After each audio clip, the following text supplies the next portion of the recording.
ఒక చిన్న బ్యాటు కనీసం దాని విలువ 150 రూపాయలు కూడా ఉండదేమో. ఒక చిన్న బ్యాటు, అది బ్రాండెడ్ ఎంఆర్ఎఫ్ బ్యాట్ కూడా కాదు. ఎందుకంటే సహస్ర హత్య కేసులో ఒక్కో నిజాన్ని వెతుక్కుంటూ వెళ్తుంటే ఎవ్వరూ ఊహించలేనన్ని బాధాకరమైన విషయాలు తెలుస్తున్నాయి. ఈ పూటకి నా దగ్గర ఉన్న ఒక ఫోటో చూపిస్తాను చూడండి. సహస్ర హత్యకు కారణమైన బ్యాట్ ఇదే. సహస్ర ప్రాణాలు తీయడానికి, ఆ హంతకుడు సహస్ర ప్రాణాలు తీయడానికి కారణమైన బ్యాట్ ఇదే. ఈ చిన్న బ్యాట్ కోసమే సహస్రని ఆగస్టు 18వ తేదీన హంతకుడు అత్యంత దారుణంగా హత్య చేశాడు. ఈ బ్యాట్ పైన జస్ట్ ఎంఆర్ఎఫ్ అని రాస్తుంది, అది ఎంఆర్ఎఫ్ బ్యాట్ కూడా కాదు. ఈ బ్యాట్ తోటే సహస్ర తమ్ముడు క్రికెట్ ఆడుకునేవాడు. ఈ బ్యాట్ చూసే ఈ బ్యాట్ని దొంగతనం చేయడం కోసమే వాడి మాస్టర్ ప్లాన్. స్కూలు ఎగ్గొట్టి ఇంట్లో ఉండి ఆ బ్యాట్ని దొంగిలిస్తూ అడ్డుకున్న సహస్రని వెంట తెచ్చుకున్న కత్తితో పొడిచి చంపాడు. ఒక్కసారి కాదు, 21 సార్లు పొడిచి చంపాడు. జస్ట్ ఆఫ్టర్ ఆల్ ఈ చిన్న బ్యాట్ కోసం. అంటే నిందితుడి బ్రెయిన్లో క్రైమ్ ఏ స్థాయిలో ఇరుక్కుపోయిందో, క్రైమ్ మెంటాలిటీ ఎలా ఉందో మనం ఇక్కడ అర్థం చేసుకోవచ్చు. బంగారం లాంటి సహస్రని పొట్టన పెట్టుకుంది ఈ యొక్క చిన్న బ్యాట్ కోసం మాత్రమే. బంగారం లాంటి సహస్రాన్ని చంపింది ఈ చిన్న బ్యాట్ కోసం మాత్రమే. ఈ చిన్న బ్యాటే సహస్ర ప్రాణాలు తీసింది. కరెక్ట్గా 150 రూపాయల విలువ కూడా ఉండదు ఈ బ్యాట్. జస్ట్ 150 రూపీస్ కూడా ఉండదు. ఎవరైనా తల్లిదండ్రులు చూస్తుంటే, ఈ వీడియో చూస్తుంటే మీరు చెప్పండి, ఈ బ్యాట్ విలువ ఎంత ఉంటుంది? ఒక నిండు ప్రాణాన్ని బలి తీసుకుంది. ఒక నిండు ప్రాణాన్ని బలి తీసుకుంది. విచిత్రం ఏంటంటే సహస్ర తండ్రి చెప్తున్నాడు, హత్య చేసిన తర్వాత, హత్య జరిగిన తర్వాత కుటుంబం అంతా కన్నీరు పెట్టుకుంటూ ఉంటే ఆ హంతకుడు సహస్ర తమ్ముడు దగ్గరకు వచ్చి ఓదారుస్తున్నాడంట, అయ్యో ఏడవకు అని. వాడి మెంటాలిటీ చూడండి. హత్య చేసింది వాడు, కత్తి తీసుకెళ్ళి ఆ ఇంట్లోనే కడిగి ఇంట్లో దాచింది వాడు, రక్తపు మడకలున్న బట్టల్ని తీసుకెళ్ళి ఉతికింది వాడు, గోడపై నుంచి పోయి ఇంట్లోకి వెళ్ళి ఏమీ తెలియని నంగనాచిలా ఉన్నాడు 14 ఏళ్ల వయసులోనే. మళ్ళీ పోలీసులు వచ్చి డెడ్ బాడీని చూసి అందరూ ఏడుస్తుంటే వచ్చి ఓదార్చాడట. అలా నాన్న మాటలు వినండి, ఒకసారి చెప్తా తెలుస్తుంది ఆ హంతకుడి మైండ్ సెట్ ఏ స్థాయిలో ఉందో. ఒక్కసారి వినండి సహస్ర తండ్రి మాటలు. వాడు మాత్రము చాలా క్రూరమైన వాడు బాలుడు కాదు, చాలా మేజర్ ప్లాన్ చేసిండు, మేజర్ వాడు మాత్రం భూమి మీద ఉండొద్దు మేడం. ఒకటే చెప్తున్నాను, వాడు మాత్రం ప్రభుత్వం కఠినంగా శిక్షించాలి. వాడిని ఉరి తీయడమో ఏం చేయడం చేయాలి ఖచ్చితంగా. వాడికి నాకు మాత్రం న్యాయం జరగాలి. నా కడుపు మంట చల్లారాలంటే, నా బిడ్డ ఆత్మశాంతి జరగాలంటే వాడు మాత్రం భూమి మీద ఉండొద్దు. ప్రభుత్వాన్ని కోరుతున్నా, చట్టాన్ని కోరుతున్నా, ఇదే నేను కోరేది. ఇంతకుముందు అంటే నా కొడుకు వాడితో క్రికెట్ ఆడేటోడు, అంటే పెద్దవాడే, వానే సేమ్ స్కూల్. నా కొడుకు సేమ్ స్కూలు. వాడు క్రికెట్ ఆడడానికి పిలుస్తుండే, చేస్తుండే. నేను ఎప్పుడు పట్టించుకోకపోతుండే, ఎందుకంటే నేను మార్నింగ్ వెళ్ళి ఈవినింగ్ వస్తున్నాను. నాకు టైం దొరకదు, నా వైఫ్కి కూడా టైం దొరకదు. ఇంటికాడ ఉండాలి, చూడాలి. పిల్లల్ని ఎప్పుడు వదిలేసి వెళ్తాం మేము. కొత్త కాదు ఇది. ఇప్పుడు ఓనర్స్ కూడా మాకు కొద్దిగా మంచిగా ఉంటారు, వాళ్ళు మంచిగా సహకరిస్తారు మాకు. ఎందుకంటే ఇక్కడ వెళ్తుంటే కూడా అడుగుతుంటారు, ఎక్కడ వెళ్తారు, ఏం చేస్తారు అని అన్నీ అడుగుతుంటారు. వాళ్ళు కూడా మంచి వాళ్ళు, అట్లా ఏం లేదు. ఈ పిల్లోడు చాలా పెద్దవాడు, వరస్ట్ క్యాండిడేట్, క్రిమినల్, చాలా క్రిమినల్. వీళ్ళు మాత్రం బాలుడని గుర్తించకండి మీరు, చాలా పెద్దవాడు. వీడు చేసే పనికి వాళ్ళ ఫ్యామిలీ చాలా సపోర్ట్ ఇచ్చింది. 5 రోజులు వాడు ఇంట్లో ఉన్నాడు, అదంతా తీసుకొని ఇంట్లో పెట్టుకున్నాడు. అంటే వాళ్ళ ఫాదర్ మమ్మీ అడుగుతారు ఖచ్చితంగా, ఇది ఎక్కడ వచ్చినాయి, ఏం వచ్చినాయి అని చెప్పి. వాడు ఇన్ని రోజులు స్కూల్కి వెళ్ళడం, ఇంత భయం లేదు మేడం వాళ్ళకైతే, ఇంత భయం లేదు, ఏం లేదు వానికైతే. ఆ భయం లేక ఉన్నాడంటే వానికి మాత్రం కఠినంగా శిక్షించాలి మీరు, ఖచ్చితంగా ప్రభుత్వానికి కోరుతున్నాను నేను. అదే నా కడుపు. ఇంత భయం లేదు వాడికి. పోలీస్ వాళ్ళని చుక్కలు చూపించిందంటే వాడికి ఇంత భయం లేదు. భయం లేని క్యాండిడేట్ని అసలు ఉంచదు భూమి మీద.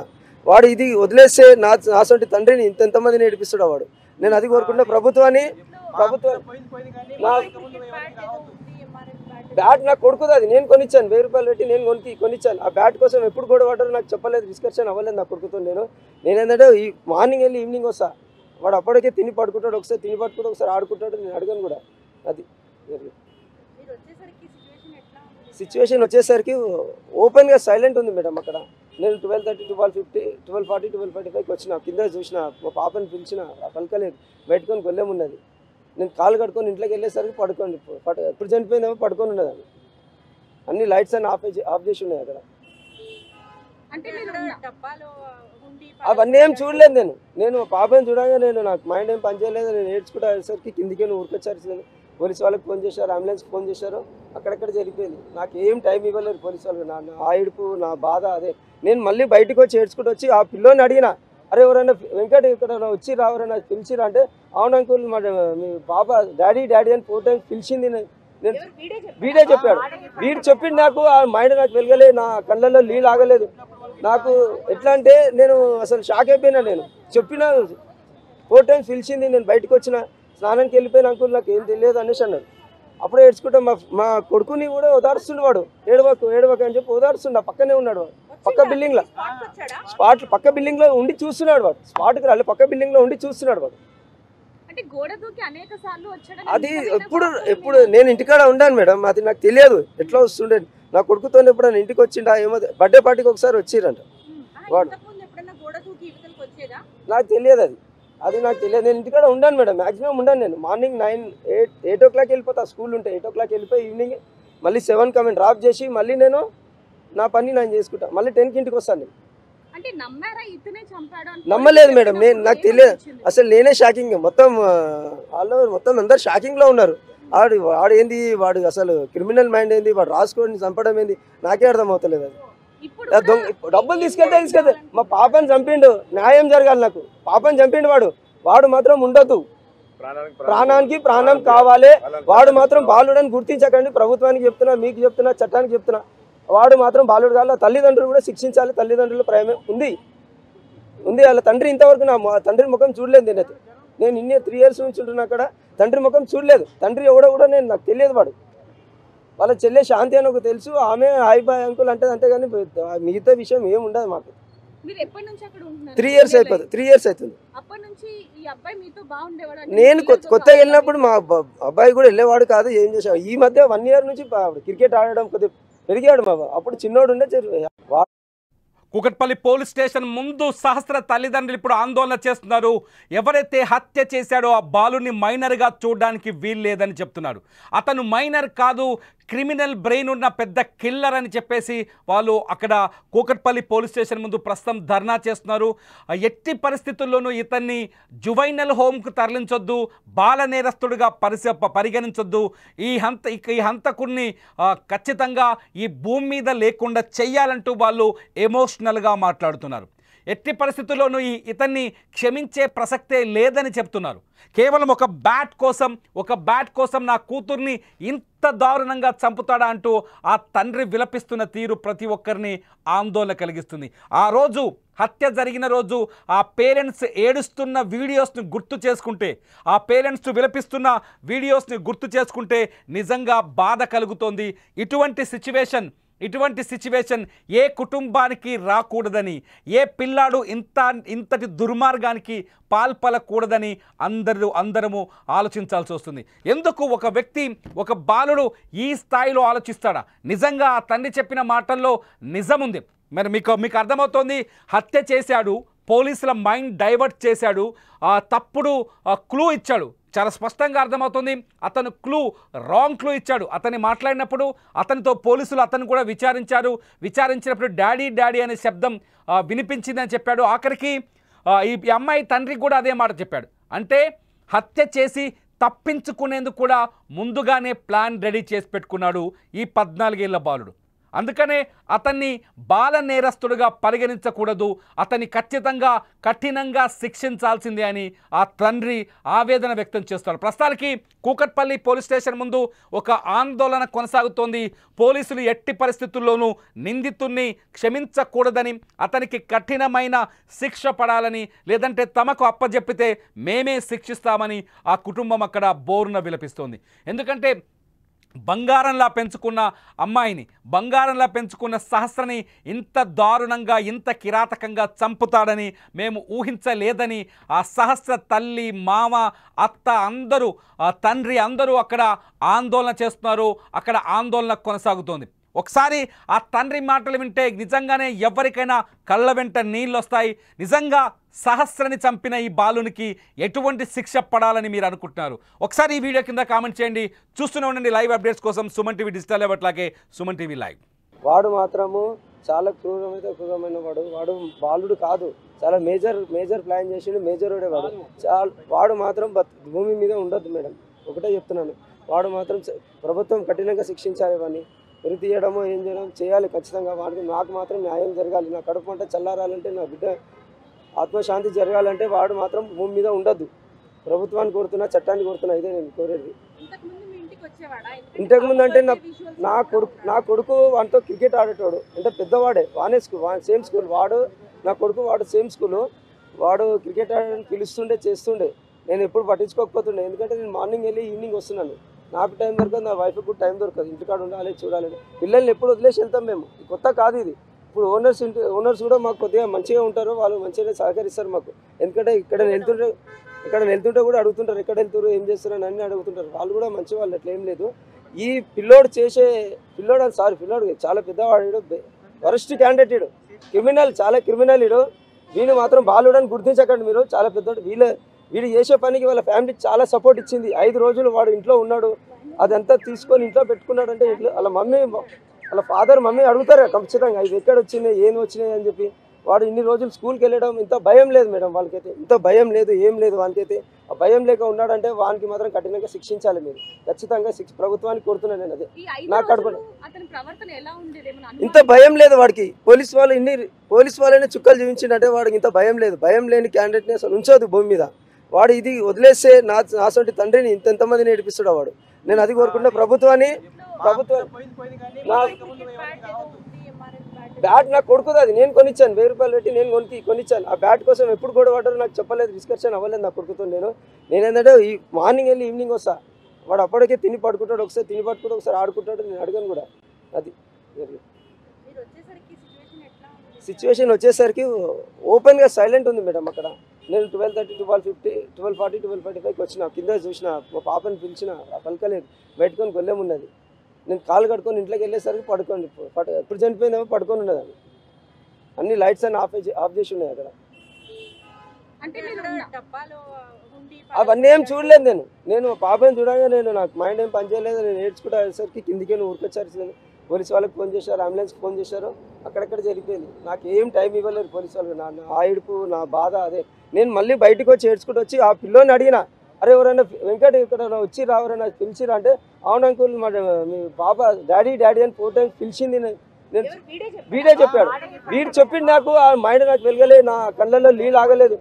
నాకు ఎట్లా అంటే నేను అసలు షాక్ అయిపోయినా. నేను చెప్పిన 4 times పిలిచింది, నేను బయటకు వచ్చిన, స్నానానికి వెళ్ళిపోయిన అంకుల్ నాకు ఏం తెలియదు అనేసి అన్నాడు.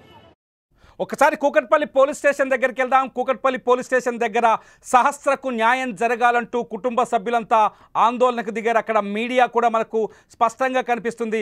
సహస్రని చంపిన వాడిని ఎట్టి పరిస్థితుల్లోనూ ఉరిదీయాలంటూ కూకట్పల్లి పోలీస్ స్టేషన్ దగ్గర ఆందోళన కొనసాగుతుంది. ఎందుకంటే సహస్రని ఇంత దారుణంగా, ఇంత కఠినంగా చంపిన వాడు చట్టాలను అడ్డం పెట్టుకొని బయటపడొద్దని, చట్టాలని అడ్డం పెట్టుకొని రోడ్డు మీదకు చట్టం నుంచి తప్పించుకోకూడదనే ఉద్దేశంతో సహస్ర కుటుంబ సభ్యులంతా ప్రస్తుతం అక్కడ ఆందోళన కొనసాగిస్తున్నారు. అక్కడ మీడియా కూడా వాళ్ళతో మాట్లాడించే ప్రయత్నం చేస్తుంది. మీడియా కూడా అక్కడ ఈ సహస్ర ఇష్యూని కవర్ చేస్తుంది. సహస్రని అత్యంత దారుణంగా చంపిన ఈ బాలుడికి ఇప్పుడు 14 ఏళ్ళు కాబట్టి, మైనర్ కాబట్టి CCL కింద అతనికి శిక్ష తగ్గించే అవకాశం ఉందని కొందరు న్యాయ నిపుణులు చెప్తున్నారు. ఎందుకంటే సహస్రని హత్య చేసిన వ్యక్తి మైనర్ కాబట్టి, మైనార్టీ తీరలేదు కాబట్టి అతనికి కేవలం తక్కువ అంటే 3 ఏళ్ల పాటే శిక్ష పడుతుందని, మిగతా రోజుల్లో అతని జువైనల్ హోమ్కి పంపించి అతనిలో మానసిక మార్పును తీసుకొచ్చే ప్రయత్నం జరుగుతుందని ఇటువంటి చర్చ ఇప్పుడు సోషల్ మీడియాలో జరుగుతుంది. ఈ నేపథ్యంలో సహస్ర కుటుంబ సభ్యులు మూకుమ్మడిగా పోలీస్ స్టేషన్ ముందుకొచ్చారు. అక్కడ కూర్చొని ఆందోళన వ్యక్తం చేస్తున్నారు. సహస్ర హంతకుడిని వదిలిపెట్టే ప్రసక్తే లేదని, సహస్ర ప్రాణాలు తీసిన అతన్ని ఎట్టి పరిస్థితుల్లో క్షమించడానికి వీల్లేదంటూ ఆందోళన వ్యక్తం చేస్తున్నారు. ఒకసారి అక్కడ ఆంబియన్స్ ఒకసారి చూద్దాం. సహస్ర కూకట్పల్లి పోలీస్ స్టేషన్ దగ్గర వాళ్ళు ఏం మాట్లాడుతున్నా ఒకసారి ఆంబియన్స్ చూద్దాం.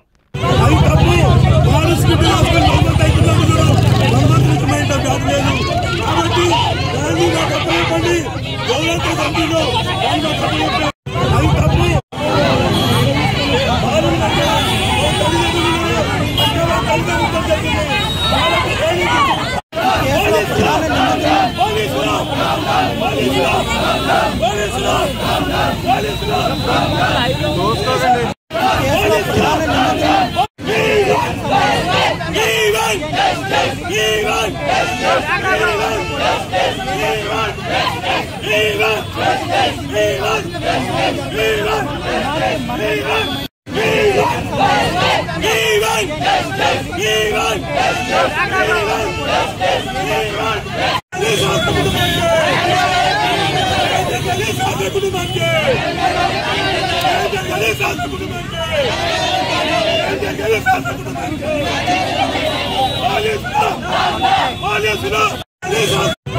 అది ప్రస్తుతానికి కూకట్పల్లి పోలీస్ స్టేషన్ దగ్గర పరిస్థితి. సహస్ర ఫ్యామిలీ ఆందోళనకు దిగింది. సహస్రకు జస్టిస్ ఫర్ సహర్షిని అంటూ, సహస్ర పూర్తి పేరు సహర్షిని, జస్టిస్ ఫర్ సహర్షిని అంటూ సహస్ర తండ్రి, తల్లి, మామ, అత్త, అట్లాగే సహస్ర కుటుంబ సభ్యులతో పాటు కొందరు సానుభూతి పరులు కూడా కూకట్పల్లి పోలీస్ స్టేషన్కి వచ్చారు. అక్కడ ఆందోళన కొనసాగుతోంది. ఎట్టి పరిస్థితుల్లోనూ సహస్రని హత్య చేసిన ఆ నిందితుడికి శిక్ష తగ్గించడానికి వీల్లేదు. ఆ నిందితుడిని మాకు అప్పచెప్తారా, మేమే శిక్షిస్తాం, మేము ఖచ్చితంగా అతన్ని కఠినంగా శిక్షిస్తామంటూ సహస్ర కుటుంబం కానీ, తండ్రి కానీ, కుటుంబ సభ్యులు కానీ ఆందోళన వ్యక్తం చేస్తున్నారు, ధర్నా చేస్తారు. ప్రస్తుతం కూకట్పల్లి పోలీస్ స్టేషన్ దగ్గర ఉద్రిక్త పరిస్థితి కనిపిస్తుంది. మీరు విజువల్స్లో చూస్తున్నారు. సుమన్ టీవీలో ఎక్స్క్లూజివ్గా కూకట్పల్లి పోలీస్ స్టేషన్ దగ్గర నిజంగా తల్లిదండ్రులకు అంత ఆవేదన ఉంటుంది, నిజంగా తండ్రికి అంత కసి ఉంటుంది, ఆ తల్లికి అంత బాధ ఉంటుంది. ఈ భూమి మీద కూతురిని అత్యంత ప్యూర్ ప్రేమ కలిగేది కేవలం తల్లిదండ్రులకు మాత్రమే. అటువంటి బంగారంలా పెంచుకుంటున్న ఆ తండ్రి మాటలు వింటుంటే గుండె రగిలిపోతుంది. బంగారంలా పెంచుకుంటున్న ఆ అమాయకురాలైన బాలికని అత్యంత దారుణంగా హత్య చేసిన నిందితుడికి శిక్ష తగ్గితే ఎవ్వరూ భరించలేని పరిస్థితి ఉంటుంది. ప్రస్తుతం కూకట్పల్లి పోలీస్ దగ్గర సిచ్యువేషన్ చూస్తున్నారు. మీరేమనుకుంటున్నారు? పోలీసుల ముందు ధర్నా చేస్తున్న సహస్ర కుటుంబ సభ్యులకు మీరు మద్దతు ఇస్తున్నారా? నిజంగా సహస్రకి అతన్ని ఎవరైతే సహస్రని హత్య చేశాడో ఆ నిందితుడికి శిక్ష తగ్గుతుందనే చర్చ నేపథ్యంలో అతనికి ఎటువంటి శిక్ష విధించాలని మీరు కోరుకుంటున్నారు? ఖచ్చితంగా ఈ వీడియో కింద కామెంట్ చేయండి.